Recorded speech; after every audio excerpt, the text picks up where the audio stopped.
ರುದ್ರಪಟ್ಟಣದಲ್ಲಿ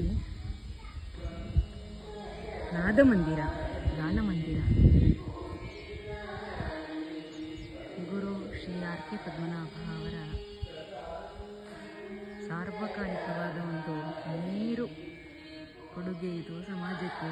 ಕಲೆ ಎಷ್ಟು ಬೃಹತ್ತಾದದ್ದು, ಕಲೆಯ ಮುಂದೆ ನಾವು ಕಲಾವಿದರು, ಮನುಷ್ಯರು ಎಷ್ಟು ತೃಣಮಾತ್ರದವರು, ಕಲಿಯೋದಕ್ಕೆ ಎಷ್ಟಿದೆ ಅನ್ನೋದನ್ನು ಸಾರಿ ಸಾರಿ ಹೇಳುವಂತಹ ಸಪ್ತಸ್ವರ ಧ್ಯಾನ ಮಂದಿರ ಪವಿತ್ರ ತಾಣವಾಗಿಸಿದೆ. ರುದ್ರಪಟ್ಟಣದ ಹಳೆಯ ಐತಿಹ್ಯವನ್ನು ಒಂದು ಪುನರುಜ್ಜೀವನಗೊಳಿಸುವಂಥ ಒಂದು ದೇಗುಲ ಇದು. ಸಂಗೀತಗಾರರಿಗೆ, ಸಂಗೀತ ವಿದ್ಯಾರ್ಥಿಗಳಿಗೆ ಒಂದು ಪುಣ್ಯ ಭೂಮಿ.